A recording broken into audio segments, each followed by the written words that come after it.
Hello everyone, কেমন আছো তোমরা? আশা করছি সবাই ভালো আছো। আমার নতুন একটা ভিডিওতে সবাইকে স্বাগত।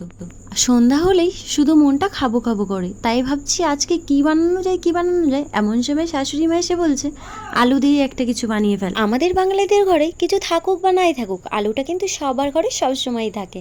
আর এইদিকে না আমি কিছুটা গোবিন্দভোগ চালটা ভিজিয়ে নিয়েছিলাম। আতপ চাল ছিল না, তার জন্য ভাবছিলাম গোবিন্দভোগ চালটা দিয়েই বানিয়ে ফেলি। তো আমার শাশুড়ি তো দেখলে পুরো একদম খোঁজে ফায়ার হয়ে যায়। দুটো আলু আগে থেকে সিদ্ধ করে নিয়েছিলাম, সেটাও আমি কিন্তু দিয়ে দিয়েছি মিক্সচারের বাটিতে, ওটাও পেস্ট করার জন্য। গ্রেট করে দিলেও হতো, আমার এখন অতটা কষ্ট করতে ভালো লাগছে না। এই সন্ধ্যাবেলায় না একটু মনটা খেতে চাই, কিন্তু আবার কিছু বানাতে ইচ্ছাও করে না। এদিকে একটা পাত্রও নিয়ে নিয়েছি, যেই চালটা পেস্ট করে রেখেছিলাম সেটা দিয়ে দিয়েছি। তারপরে যেই আলুটা মিক্সচারে দিয়ে পেস্ট করলাম সেটাও কিন্তু দিয়ে দিয়েছিলাম। সাথে দিয়েছিলাম 2 চামচের মতন হলুদ আর 2 চামচের মতন লবণ। যে ধনেপাতা কুচিয়ে রেখে দিয়েছিলাম সেটাও দিয়ে দিয়েছি। দুটো পেঁয়াজ কুচি করে কেটে নিয়েছি আর দিয়েছি লঙ্কা কুচি।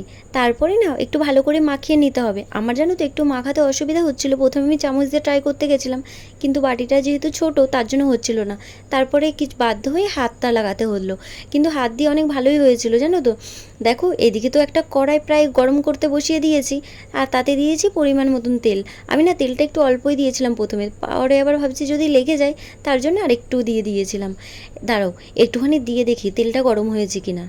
দেখো আমাদের তেল তো প্রায় গরম হয়েই গেছে, দেখেছো কত সুন্দরভাবে ফুটতে শুরু করেছে। এবার একে একে সব বড়াগুলো দিয়ে দেওয়ার পালা।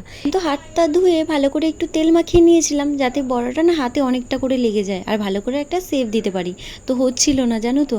আমার শাশুড়ি মা বলছিল আবার দিয়ে আমি দিয়ে দিচ্ছি, তোর অত কষ্ট করতে হবে না। আমি আবার বলছিলাম দাঁড়াও আমার শিখতে হবে তো নাকি।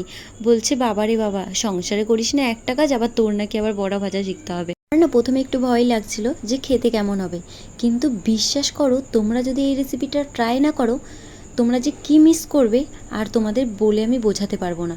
সত্যি রেসিপিটা অনেক ভালো হয়েছিল।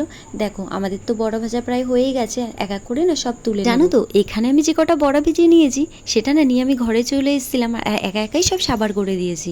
এবার শাশুড়ি মা বলছে কিরে তুই ভিডিও বানাবি না, সবই তো খেয়ে নিয়েছিস। আর আমার তখন মনে পড়েছে যে বাবা আমার তো ভিডিও বানাতে হবে। পরে আবার বড়াটা ভেজে তারপরে গিয়ে এই যে তোমাদের সাথে শেয়ার করছি।